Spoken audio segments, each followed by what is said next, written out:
we're almost there. Hey, everybody. Wow.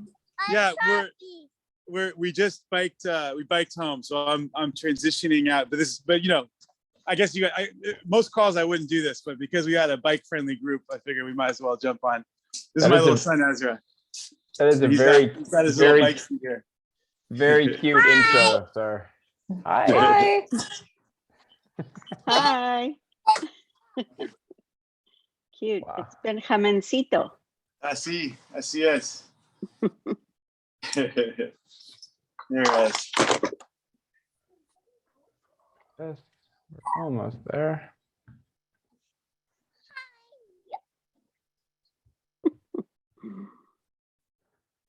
These are some of Daddy's friends. You know, they work on trying to make sure people can bike all over town, just like we do. Trying to make the street safe for you. Yeah.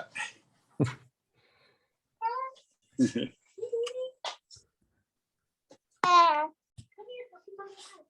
go give me a hug.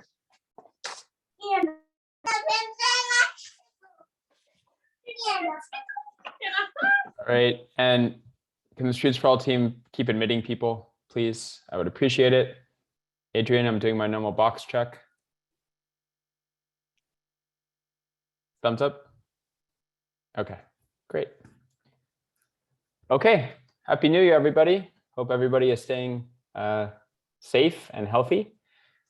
This is our first happy hour for 2022, and we're super excited to have Senator Ben Allen with us. And before we get to our conversation with the senator, we're going to go through a couple things, lay out our goals for 2022 as an organization, talk about some state stuff we're really excited about, give you an update on 25 by 25, go over an update to our Vision Zero bot, a few wins of the month, and we'll get to our conversation with Senator Allen. Our icebreaker this time is, if you could make one New Year's resolution for California, what would it be? So I'm going to start, and I will start by answering that question. My New Year's resolution for California would be for California to start regulating the size of trucks and SUVs. They have grown exponentially over the last few decades. They're incredibly dangerous to pedestrians and cyclists. And just like the state sets its own climate goals and the rest of the country follows, I would love it if we would set our own SUV guidelines and the rest of the country would follow. So we are very excited about 2022, and we have a long list of things we would love to see happen. The first one is LADOT got money to make our slow streets permanent in the city of Los Angeles about a year ago. We would like to see that get in the ground, and they have over 100 applications from all over the city of communities that didn't get there in the first round of slow streets. So we'd love to see more money budgeted so all communities can have slow streets that want them. Number two, we would like to kill the monorail option for the Sepulveda Pass, or to put a positive spin on that, we are very much advocating for the heavy rail option with a UCLA stop, really transformative for the city. Number three, we would love to see the La Brea bus lanes. This is an effort by Metro to put bus lanes on La Brea between Sunset and Coliseum. And it would be LA's longest bus-only lanes. And we would love to see it get in the ground in Q1 of this year. That's not crazy at all. They're actually wrapping up community engagement on Friday. And then it's going to go through a few things and hopefully get approved. We would love to see Kevin De Leon choose the Beautiful Blvd option for the Noro-Pasadena BRT line in Eagle Rock and make a Colorado Boulevard that is safe for all modes of transportation. Our Ballona Creek bike path extension, our effort to extend the Ballona Creek bike path really has a lot of momentum right now. We would love to find it a municipal home, most likely LA County Public Works. And we would love to start the environmental and help secure funding through a grant. We have a bunch of RethinkLA projects. This is our place where anyone can go and submit a street they want to redo in their neck of the woods, and then we do before-after renderings and try to actually make it happen. So Hollywood Plaza is our effort to pedestrianize Hollywood Boulevard for one block between Vermont and Rodney and create a new plaza. Bike lanes, protected bike lanes on La Tijera Boulevard, which just passed the Westchester Playa Neighborhood Council. Our effort to put in protected bike lanes on the entire stretch of Los Feliz Boulevard. And Reimagine 6th Street is a pedestrianization of 6th Street in Koreatown between Vermont and Normandy. That was very exciting. We would love to see our Venice for All initiative come to fruition. And actually, there's a lot of momentum. There's repavings that are happening throughout Palms that would make getting protected bike lanes and dedicated bus lanes on Venice Boulevard between the 405 and the 10 possible within the next year. So we would love to see that happen. We want to get the San Vicente protected bike lanes between La Brea and Fairfax finally in the ground. That was supposed to happen last summer. We hope it happens by this summer. We have a lot of candidates that have signed up for LA 25 by 25. We would love to see all of them sign on, just like what happened in New York City. Every mayoral candidate signed on to it. We're working on a ballot measure to force the city of Los Angeles to implement its own mobility plan when we're paving the streets. So stay tuned on how you can help on that. And most importantly, this is an election year. We're going to be doing a ton of endorsements and want to make sure we elect the right people in 2022. So with that, I'm going to turn it over to Bubba to talk about state measure stuff. Bubba. Awesome. Thanks, Michael. I think my New Year's resolution for California in 2022 is to finally do something about parking minimums and hopefully parking maximums statewide would be really awesome. So yeah, we have a state legislation team here at Streets for All. We are, constantly engaging with our legislators like Senator Allen's office to, advance our climate and transportation justice goals. So if you go to the next slide, right now, because it's the beginning of the legislative session, we are, really trying to push a series of different legislative ideas. And in a second, I'll share with you how you can give input on this process and give us some of your bill ideas for the year. But here, just a sampling of a few that we're hoping to make progress on this year. Standardizing leading pedestrian intervals, so making that standard in street designs where pedestrians go first before cars. Implementing speed governors in cars so that the speeds of cars are capped at a certain speed. Banning right turn on red, which has proven to be much less safe for pedestrians and cyclists. Taxing vehicles by their weight. So the bigger the car, the more taxes you pay. The bigger the car, the more dangerous, obviously. And stopping highway widenings, stopping freeway widenings across the state. Replacing parking minimums with parking maximums, fingers crossed on that. Ticketing vehicles that are driving in the bus lane. Mandating that when a state highway is repaved or repaired, that there be a complete street design on that highway. Legalizing the Idaho safety stop, so allowing cyclists to treat stop signs as yield signs. Giving people tax rebates for turning in their cars and being car free. We give people tax rebates for electric cars, for buying electric cars. So it'd be great to give us incentive for people to be completely car free. Congestion pricing, taxing people for driving at specific hours. E-bike rebates, actually giving people the access to own an e-bike. Enhancing drivers' education on cyclists, on how to deal with cyclists. And prohibiting bicycle license mandates. Some cities actually still require that you have a bicycle license, and it predominantly targets minority communities. And allowing cycling in drive-throughs, and again, stopping all freeway widening. So these are like a sampling of ideas, and we definitely want to hear from you guys too. So if you go to the next slide, please subscribe to our email list, streetsforall.org/get-involved, and we are going to be sending out an email asking for bill ideas from the public and our subscribers. So we definitely want to hear from you on those. And you might just see your bill get authored. Legislator report card. This is something that one of our team members, Mark Vuksevich, made, and we're really, really proud and excited about this. We're grading our legislators based on their, their commitment and their votes on these critical climate and transportation goals. And we're really excited to have Senator Allen on here, who has an A+ rating. Very exciting. So this is not public yet, but will be finalized, and we'll get this all polished and on the website. And we're really excited to, hold our legislators' feet to the fire on these issues. I just wanted to quickly plug, please do volunteer with us in the new year. We're really, really excited. We have a new, volunteer engagement program. And if you go to the next slide, we really started out very, very small. I think this is the first steering committee meeting I was in, just the four people.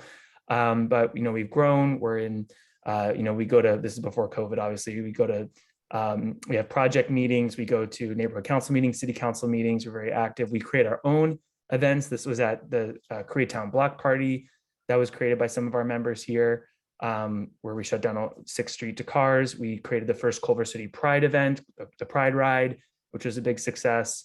But a lot of our time is spent organizing right here on Zoom. So if you're an organizer, if you like doing that kind of work, we would love to have you. We also do, sorry, this was out of order, but this is a social event that we did too, like a happy hour kind of thing. So when Omicron is not on the rise, we'll get back to doing more in-person stuff. And so this is how you sign up to volunteer, streetsforall.org/get-involved. Please join us. We'd love to have you, and we'd love to meet you. And you can support Streets for All even if you don't have any more time by buying our awesome merch. A lot of it, I think most of it's designed by Josh. And we got cool t-shirts and this hat, which is called the dad hat. Michael's holding up a tote bag. You have live models today. So yeah, they're pretty cool t-shirts, I have to say. That's it for me. I'll pass it over to Adrian. Thank you so much, Bubba. My wish for this year for California is to end freeway widenings altogether. I think at this point, we know that freeway widenings do absolutely nothing to help ease congestion, and they just encourage car use, and we need to think to the future.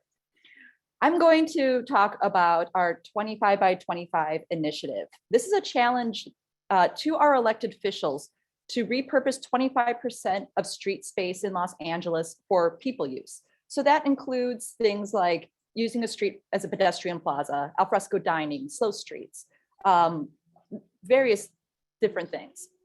So we're asking candidates to commit to this challenge. So far, we've had 65% of viable candidates running for city office commit to this. That is awesome. So on this chart here, you can see in green who has committed to this. In red are the candidates who have said that they will not commit to 25 by 25. And we still see some in white who have made no commitment one way or another. So we intend to hold these candidates' feet to the fire. If these folks get elected, we are going to make sure that they are held accountable. And we're really excited that so many people are willing to take this pledge and make this commitment. So that's really exciting. So I'm going to toss it over to Josh, who's going to talk about our Vision Zero bot. Thank you, Adrian. My wish list, my New Year's resolution for California is to get high-speed rail funded and get that money flowing so the already behind project can be less behind. I have two quick updates for our Vision Zero bot. The first is that the bot is down, so this is a sad update. We're working on getting it fixed. Hopefully it'll be back up soon. The second update is that we're now tagging neighborhood councils. So we recently implemented a feature where we tag neighborhood councils. About a month ago, we implemented a feature where we tagged people on the city council and mayors. And so you can see here we have Dan Brotman in Glendale, who's responding to some of our tweets, and he's been working with the Glendale Department of Transportation to try and make streets safer. We have the mayor of Alhambra responding, and then we have the Central Hollywood Neighborhood Council.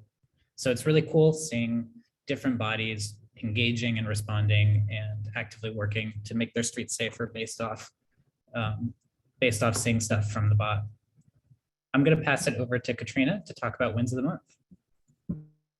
Thanks, Josh.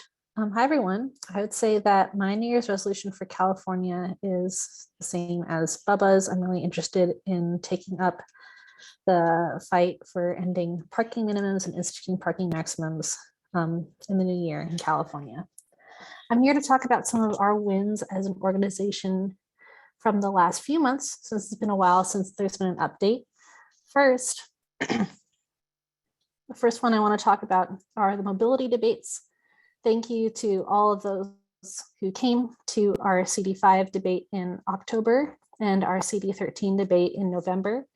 They were a great success. We got nearly all candidates running to be able to talk about their positions on transportation.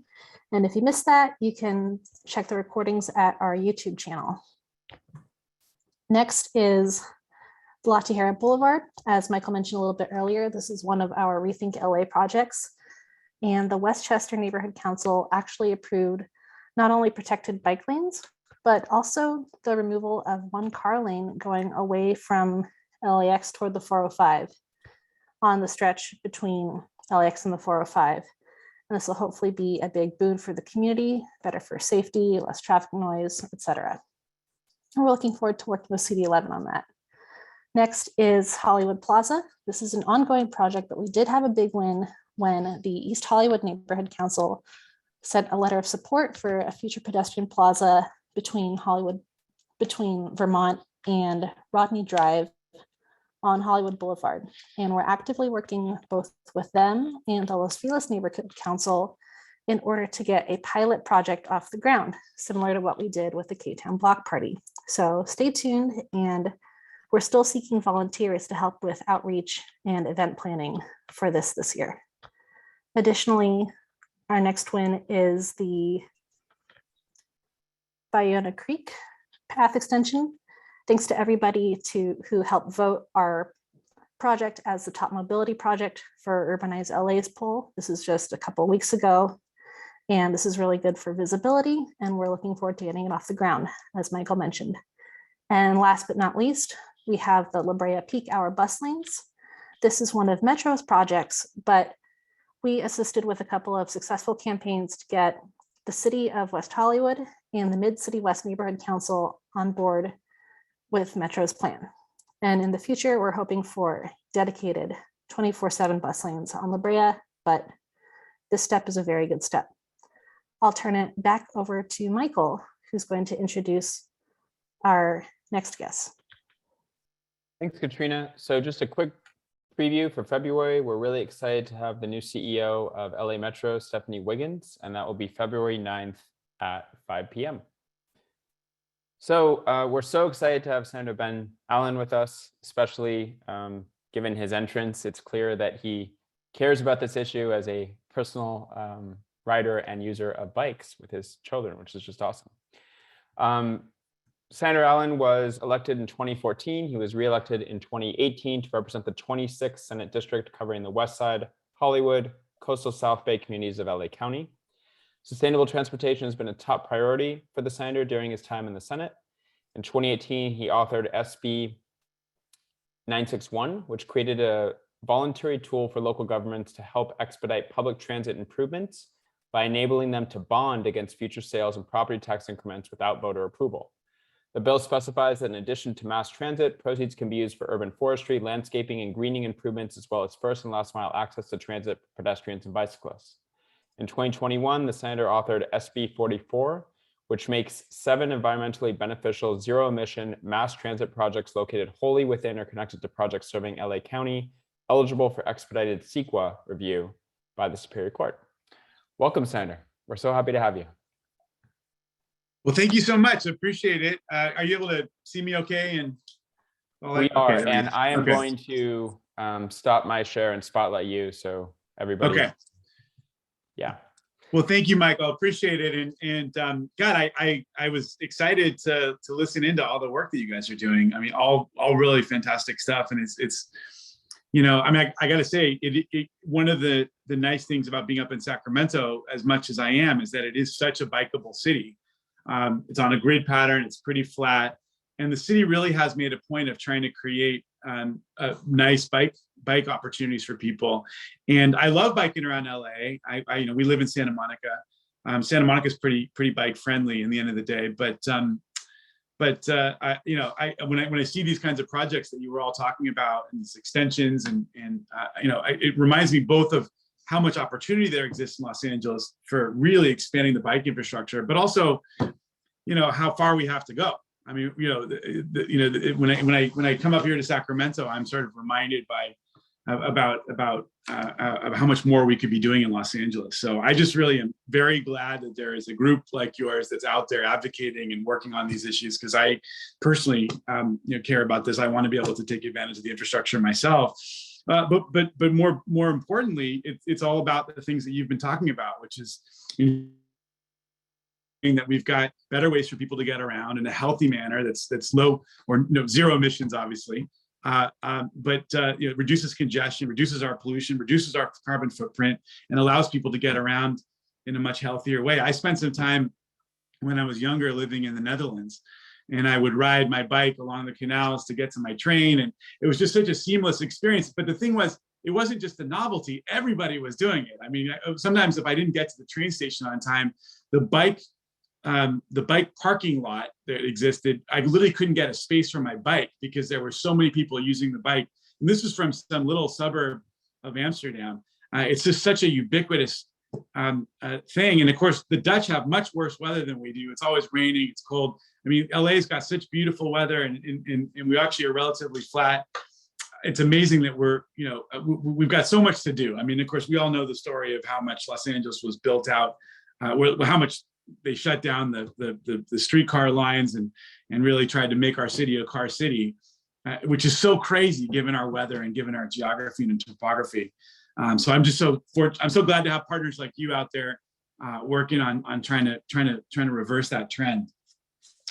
Let me just give a couple updates on some issues that I thought merited some attention. The governor just came out with his new budget proposal.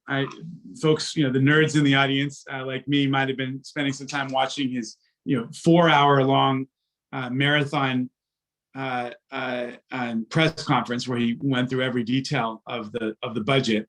But one thing I should mention is that the budget allocated $5 billion for transit and rail projects, local projects up and down the state. So that's new money that we're going to be spending. One of the good things about this surplus is not just that there's so much extra money, but it's triggered the GAN limit, which is an interesting situation in that it was originally put in place by the Howard Jarvis people, who I'm certainly no fan of. But one of the triggers was that we have, basically if we have all this extra money, we have to either give it back, but there's some other things that we can do, including infrastructure. And so there's a real opportunities for real infrastructure development. And of course, there are those of us in the legislature, including Scott Wiener and others, who really want to make sure this infrastructure goes to transit, goes to bike-friendly projects, rail. Scott and I actually were two of just a handful of legislators who held up our vote on the gas tax a few years back. You guys remember the infamous gas tax. We said, look, we're willing to vote for this. It was a 2/3 vote, so they really needed our vote. We're willing to vote for this, but there has to be a substantive amount of this money that's going to rail and transit. Because in the end of the day, I'm all for fixing the roads and the bridges and the potholes and all of that. But we want to make sure that we're putting some resources into ensuring that we're adequately investing in the next generation of transit infrastructure. And so, that's certainly, I think something like $600 or $700 million a year is coming out of our having insisted. And I say Scott and I were two of them, Adrien Nazarian in Los Angeles, David Chu, one or two others. But I'm really proud of all the extra money that's come down the pike for rail, as a result of our work. And LA has the biggest rail build out in the nation by far right now, and it's exciting. Measure R, Measure M, the build out to the Olympics. It's all important stuff. We're of course helping to expedite those projects through SB 44 that you talked about, was our CEQA kind of streamlining bill that's giving extra like a expedited review in the courts for those important rail transit projects that we want to get online in advance of the Olympics in 2028. And then you also mentioned SB 961, which is creating a special fund that is going to help to expedite public transit improvements. It's basically as you mentioned, it allows for bonding against future sales and property tax increments without voter approval, so that local governments can get moving. I do think that tax increment financing along the lines of what we put in place with SB 961 really has an important role to play. It's my hope that over the coming years, both LA and our neighboring cities will use this tool to support not just increased mass transit, but also important transportation projects for non-motorists, like Uplift Melrose, the Ballona Creek bike expansion that was mentioned just now. So I'm really hopeful that this will be utilized as a tool for a number of those projects. And I'd love to partner with you as we try to help our local government folks say, hey, there's this tool online that you can use to help get these projects built more quickly. So that's something else. I also supported SB 288. This was one of Scott's bills. It was a bill that basically waived CEQA review for light rail, protected bike lanes, pedestrian safety projects. I mean, from my perspective, I'm a big supporter of CEQA, but I want to make sure that CEQA really acts to fulfill environmental quality projects, and from my perspective, if a project has a hands down no-brainer environmental quality benefit associated, they ought to be given special expedited review or even a waiver with regards to CEQA. I mean, it's just appalling to me that that a parking lot is using CEQA to block rail transit to the airport. From my perspective, that was just such an egregious abuse. And I want to see CEQA focus on environmental quality, and for those projects that really are going to boost our environmental quality of life, they ought to be given special treatment under CEQA, especially like protected bike lanes, pedestrian safety projects, those kinds of things. One thing to mention in the budget that I think merits some mentioning: $500 million for active transportation projects, which will encourage increased use of active modes of transportation, such as walking and biking, increasing safety and mobility of non-motorized users. So once again, love to figure out how we can get some of that money out to the projects that you guys are working on in LA. $150 million to establish the Reconnecting Communities Highways to Boulevards pilot program, which will improve equity and also remove transportation barriers by investing in the conversion of key underutilized highways into multimodal corridors that serve existing residents by developing affordable housing and complete streets, features in disadvantaged communities. There's also $100 million for bicycle and pedestrian safety projects allocated through the Highway Safety Improvement Program to reduce severe injuries and fatalities of vulnerable road users. So those are some things that I'd love to work with you on trying to figure out how to get some of those state monies out to the projects that you're working on. Totally are with you guys on instead of all these road expansions, I'd like to see our focus be on more mass transit, complete streets, bikeable streets. From my perspective, I've run a number of bills on trying to reduce vehicle miles traveled, trying to really focus on our sustainable community studies on VMT reductions, and trying to improve walkability, bikeability, reducing emissions, increasing our focus, particularly from the transportation sector in LA. Really need to think more about land use planning, putting houses closer to workplaces, and putting in services so that folks can spend less time in their cars, and really, so that walking and biking really can be, and certainly bus usage really can be a viable alternative that not just the true believers like us engage in, but that more and more of our fellow Angelenos, fellow Californians want to engage in.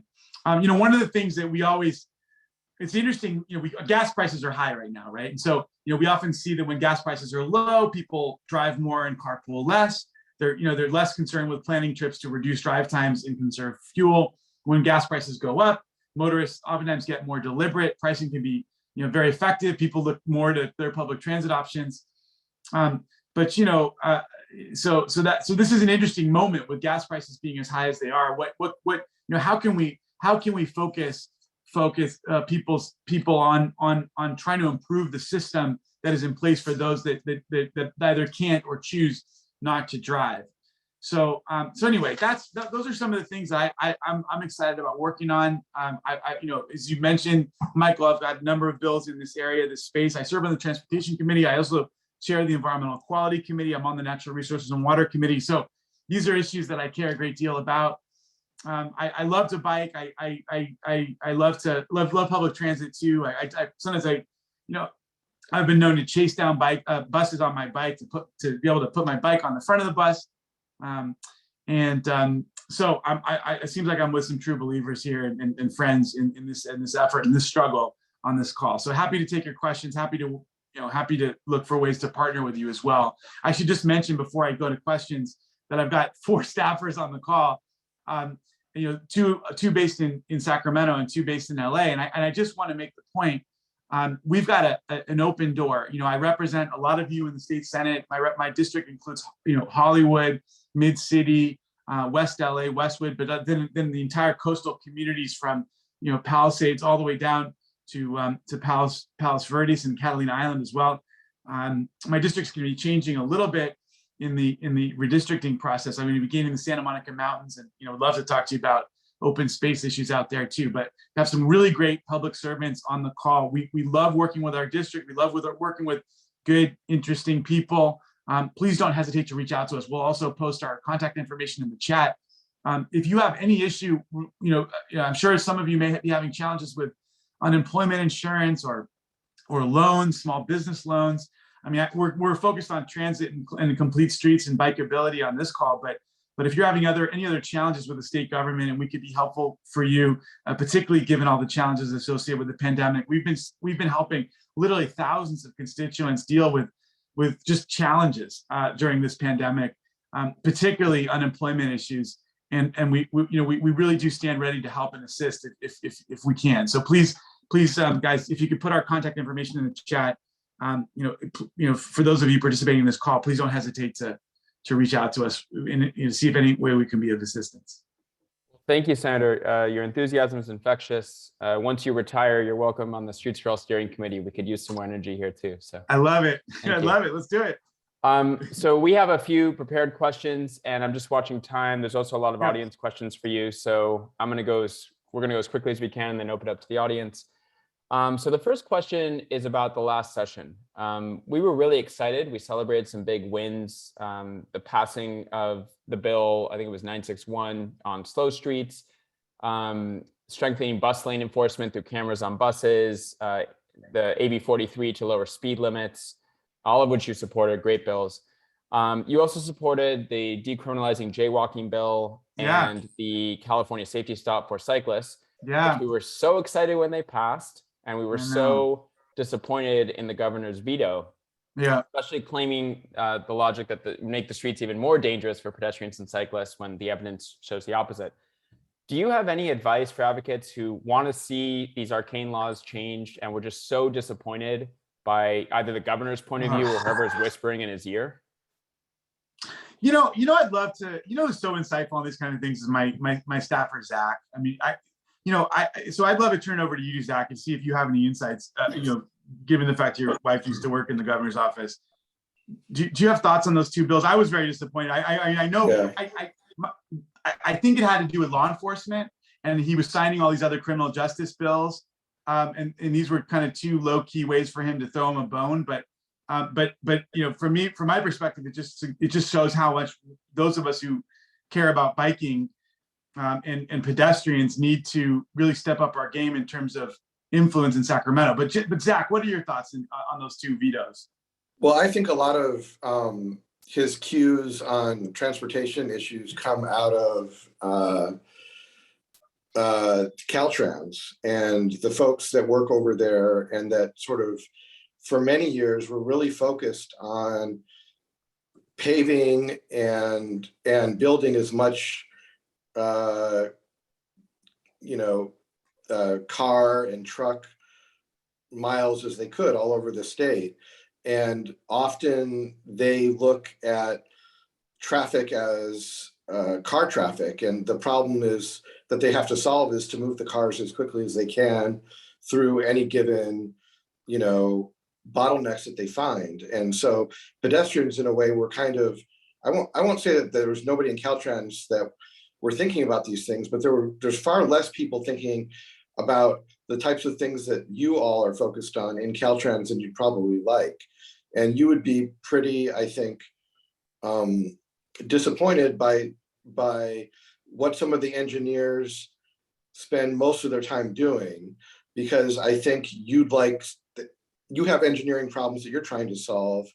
And I think that it's only in recent years, especially in urbanized areas and areas where folks have said, I don't want a car, I want to be able to be mobile without, owning a vehicle, that they've pushed back on those folks within that institution.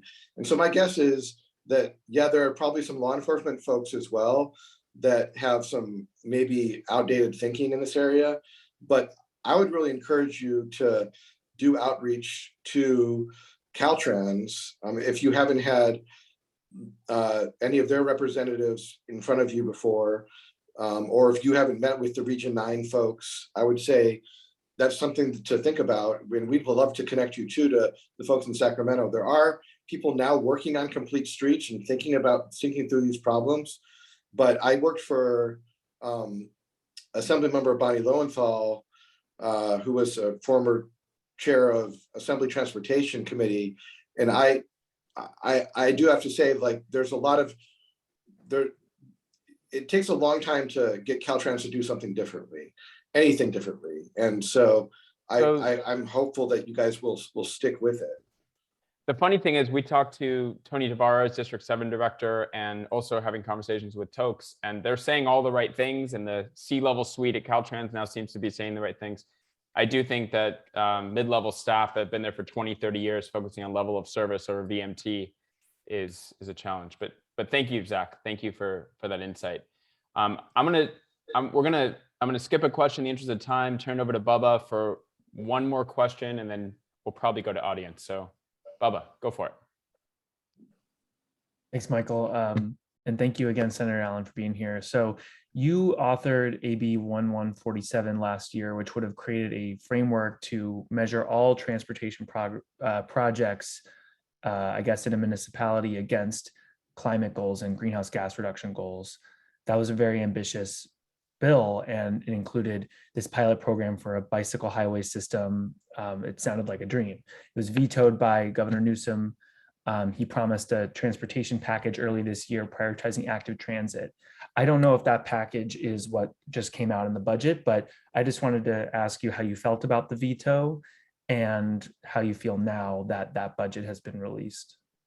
Yeah, look, I mean, the governor famously, governors don't like being told what to do, right? And their attitude was, well, we've got a plan in this space. We want to do it our way. And of course, I wasn't wedded to the particular model that we were proposing. I mean, as long as the substantive work gets done, I get, so there was some good stuff in the budget, as you mentioned. I alluded to some of it. It's just a matter of us now just keeping the pressure on them, making sure that they follow through on the commitment, making sure that it actually does get supported in the upcoming budget, making sure that the legislature supports that work, but also that it's framed in a way that is really going to do good. So I think his heart's in the right place, but I also think he's under a gazillion pressures. And one of the many things I think we all need to be working on is trying to build up more of a constituency for active transportation in the capital. I mean, it's just lower on the juice list when it comes to influence. And he's a guy from San Francisco. I think but we just need to keep that pressure up.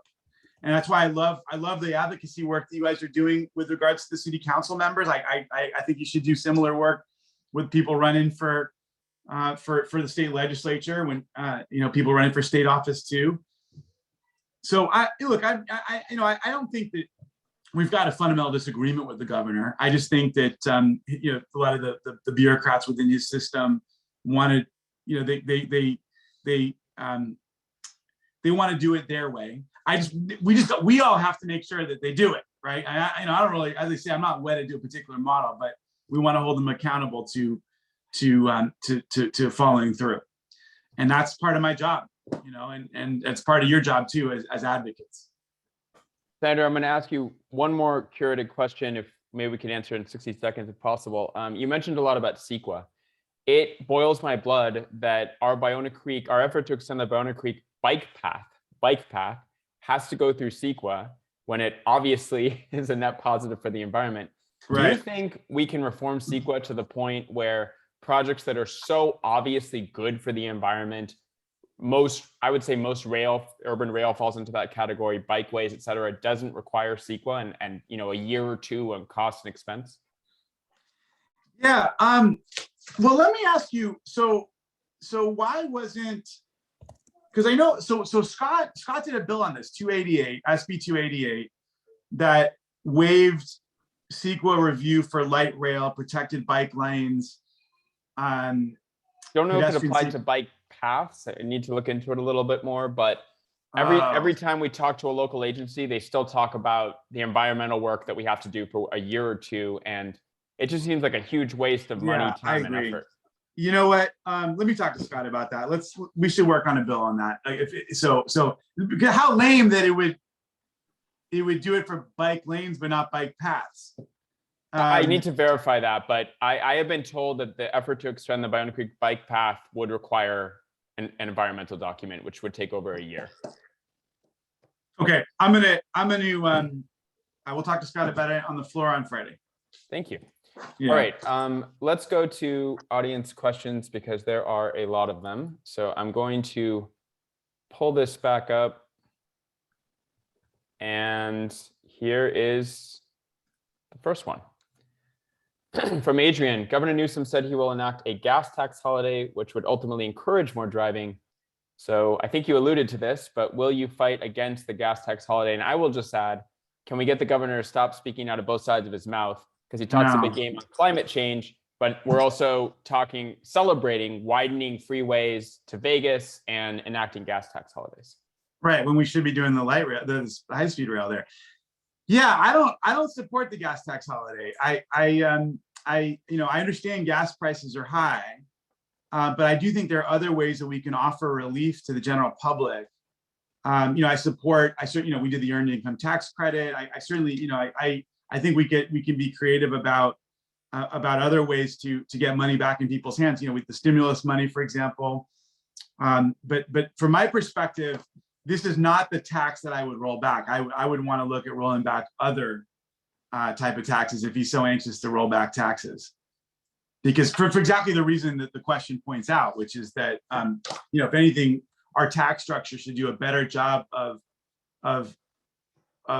incentivizing behavior that's pro-social.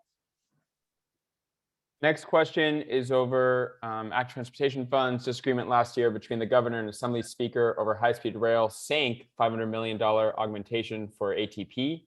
What are the prospects for restoring this funding in the current budget for unfunded Cycle 5 projects?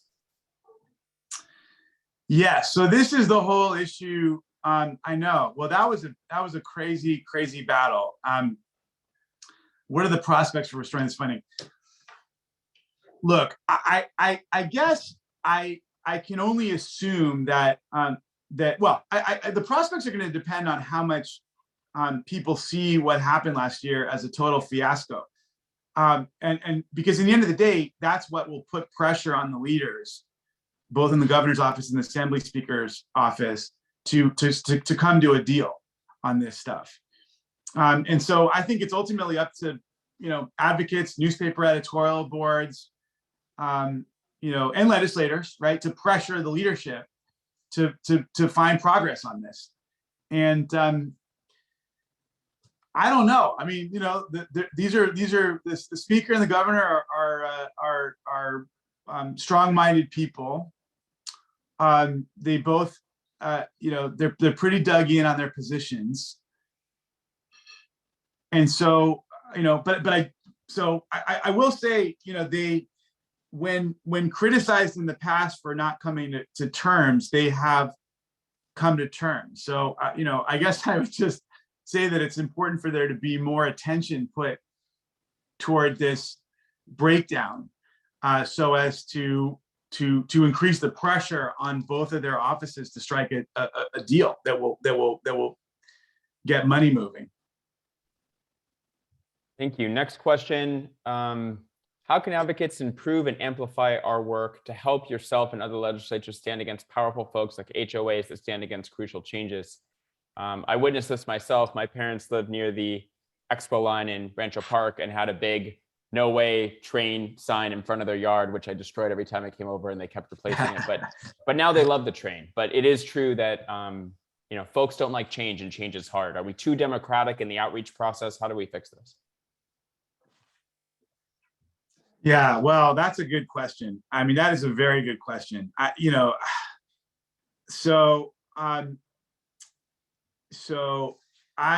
a very good question. Are we too democratic in the outreach process? I mean, you look at China, right? They built a nation, a continent-wide high-speed rail network in 8 or 9 years.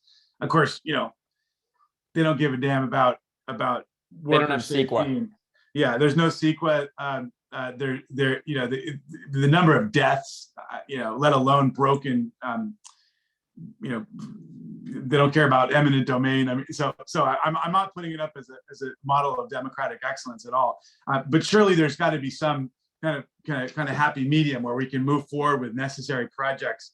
I mean, look, it's part of why I supported the bills that I mentioned, right? You know, bills like Scott's bill, streamlining, you know, because I think from my perspective, there are ways of just getting these projects online, you know, creating more financing mechanisms so that local governments can feel more comfortable getting these projects built.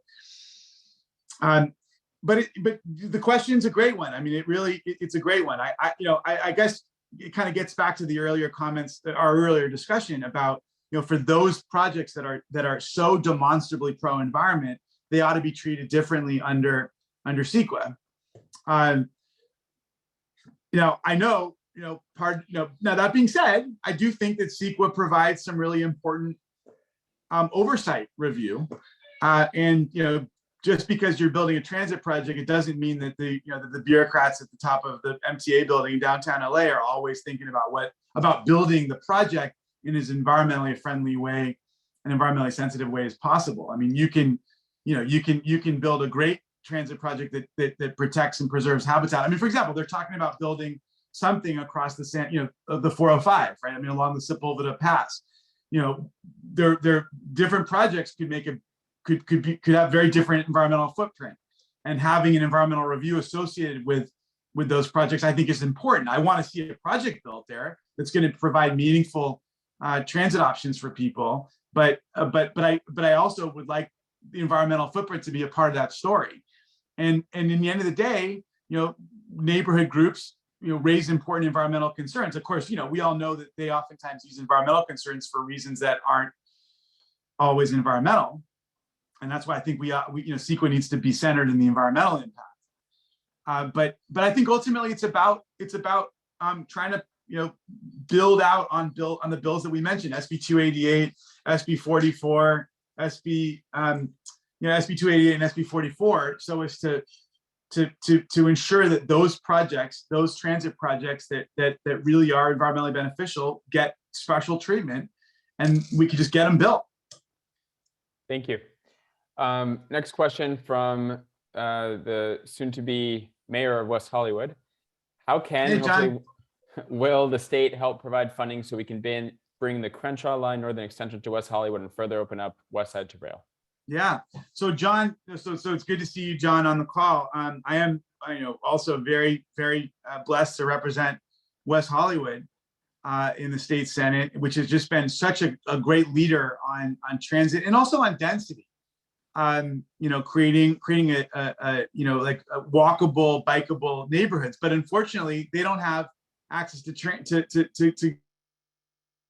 rail, right? And they've got buses going through there, but for it's a community that is just ready and eager and hungry for access to the metro rail system, and it's part of why the Crenshaw extension is something that's become such an area of kind of a passionate priority for my friends on the West Hollywood City Council and at West Hollywood City Hall, that would ultimately connect West Hollywood to the Red Line, but also then ultimately the rest of the system, you know, cross past the Purple Line onto the Crenshaw Line, you know, connecting over to eventually to LAX and the Green Line. So it's a great project. You know, obviously expensive. We got to get them some funding. You know, I think that this $5 billion proposed in the new budget is a great opportunity for us to get projects like the Crenshaw Northern Extension of West Hollywood funded. You know, there's also all the SB1 money that I mentioned earlier, the $700 million annual to out of the gas tax to help, you know, construct these kinds of projects. So, you know, let's work together, John. Let's work together to see if we can get this funded through one or more of these various funding mechanisms that are making their way through the budget this year. I mean, you know, this $5 billion that the governor just announced is a great opportunity for projects like this. Of course, it's got to also be a priority for Metro, right? So, you know, this is, you know, make sure we all got to get onto the call with Wiggins so as to make sure that this is a priority for Metro, because part of what happens is the state will say to Metro, like, okay, we're going to give you X amount of money. How do we make sure, what are you going to prioritize when it comes to the projects? Thank you. Next question from Andrew Lewis from the Northwestwood Neighborhood Council. How do we connect environmentalism, public transit, saving oceans, coastal communities all together into state public policy? Environmentalism, public transit, saving oceans and coastal communities. Well, sounds like a public okay, policy to save California. No, I love it. Okay, well, let me tell you, this is such a good question because it's not something that people always think about. I'll give you one example, right? I've got, I went down a major rabbit hole not too long ago because I've got a bunch of my cities down in the South Bay on Palos Verdes Peninsula that have racked up enormous liabilities from the Water Board, under the Clean Water Act, because of all of the runoff that is that's coming off of cars, off of their streets, zinc coming off of people's tires, for example, that are creating dangerous levels, unlawful levels of toxicity, in their runoff. And of course, it's becoming a huge liability challenge for these cities. I've got one city with like a $25 million annual budget and $150 million liability under the Clean Water Act because of this runoff stuff. And it's ultimately runoff coming from cars. Cars cars have a lot of toxins. So we spend a lot of time looking into trying to push the rubber, push the tire industry toward producing tires that end up leaving less zinc, less toxins on the roads. They claim that they're not able to do it. They of course have lots of people in the legislature and in the government and in the system who will ultimately side on the side of industry versus environment. But it's a perfect example of how our addiction to cars, it's not just, obviously it's air pollution. We all know it, but we all know about air pollution. And of course, air pollution really does impact oceans. But people don't always know about the runoff issues. They don't always know about the direct impact of the tires on the road, the dust particles and the toxins that come off of our tires and that end up in our storm drains and end up impacting ocean life and ocean water quality.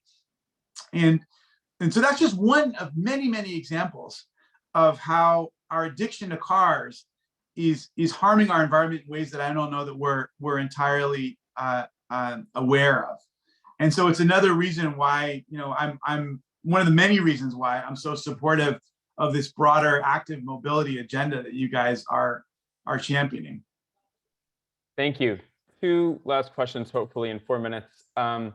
So really this question is, have you or would you take a position and join us in opposing the monorail and supporting high-speed rail along the Sepulveda Pass with a guaranteed UCLA stop?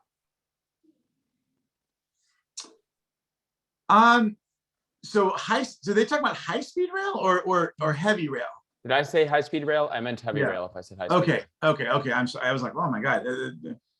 I was about to feel woefully uninformed. I want to spend some time looking at it. I don't know. I haven't really developed a strong feeling about this yet. My attitude has generally been to let the Metro Board kind of go through all of its study and make a good decision. And I don't know that I've come up with a kind of a personal preference over how this ought to be done. But send me what you got, and I'd love to take a look at it. The 30-second pitch is that monorail is incompatible with the rest of Metro's system, so it wouldn't connect. That doesn't seem very logical. It has a much longer travel time. It's unproven technology in this part of the world. And only one of the alternatives has a UCLA stop, and it's not that great. Heavy rail, we know how to do it. It's compatible with the Purple Line. It's a much faster travel time and has a guaranteed UCLA stop. Now, isn't the issue with heavy rail that it's just going to be really expensive to tunnel? It is more expensive to tunnel, but this transit corridor takes longer. Yes, but it's worth it for this corridor. This would be the busiest, one of the busiest corridors in the country.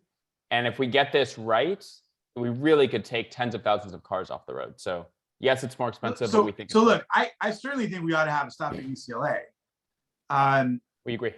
You know, I guess I don't quite understand why why monorail not necessarily be able to have a stop at UCLA?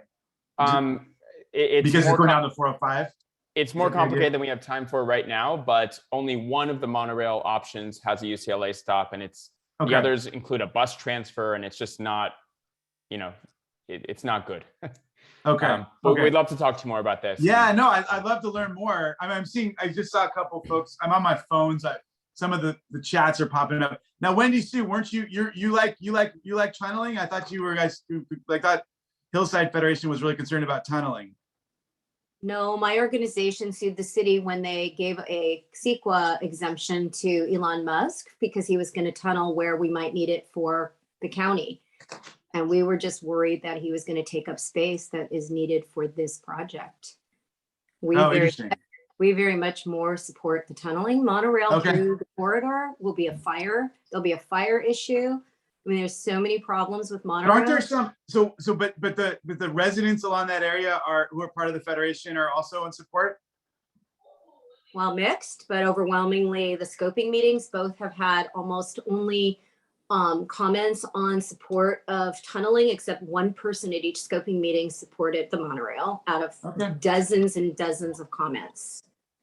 I remember the LA Times came out with an editorial a while back on this, right? Like, what was their position? They bludgeoned the monorail. That's right. Yeah. Okay. You know what? Listen, I appreciate the comments. I hadn't thought about this in a long time. It's ultimately not it's the board's decision, but I'd love to see what you could share with me. I will reread that editorial. And I want to get more informed and happy to weigh in. I mean, assuming that I agree with you guys. Sounds great. We're out of time, but I'm asking you a very last quick question because I think it's so important. You mentioned your experience in the Netherlands, I believe, and how that impacted you. And once people taste a little sip of it, they often change their thinking. Mayor Villaraigosa, our former mayor, went to Denmark, got inspired, came back, and we got a bunch of bike lanes in Los Angeles. Could we get Governor Newsom and could we sponsor a trip and go inspire him in other parts of the world or other legislators that are maybe on the fence or hesitant to really push this forward as a state? I love it. Yeah, let's do it. I mean, that certainly sounds like a lot of fun. I mean, of course, right now, with COVID, travel is all screwed up. But yeah, I mean, I think it'd be good to have more members. I mean, and I'll tell you, I mean, I don't even know if Gavin is the right person. Well, let's talk about it. I'd love to talk to you about a trip, actually. And I'd love to, we can maybe hook in with CFE, the California Foundation for, Environment and the Economy, or one of these other organizations, just to spend some time. I mean, they do trips to Europe, and we ought to encourage them to always try to throw in an active transportation aspect to wherever they go. And we should try to get the assembly trips, the Senate trips, the Kounalakis' office. I mean, we ought to try to, anytime people go to Europe, we ought to try to get them to spend, a little portion of that trip just checking out the active transportation, because it's just so head over heels. Typically, I mean, unless they're, typically, if the active transportation options in almost every European country is so much better than ours, or at least we can learn things from theirs. That we ought to try to encourage that to be part of the trip. So yeah, I'd love to talk to you about that. I mean, certainly once COVID's over, there will be some legislative trips or gubernatorial trips going. Let's try to monitor them and try to incorporate an active transportation component. Great. We're very much out of time, over time, but just want to say thank you so much for joining us, for the updates, for your insights. This will be posted on our YouTube channel for anyone that missed it or that wants to share the link. And thanks for your time, Senator. We appreciate it. Great. All right. Thank you, guys. Thank you so much. Have a good night, everybody. All right, good night.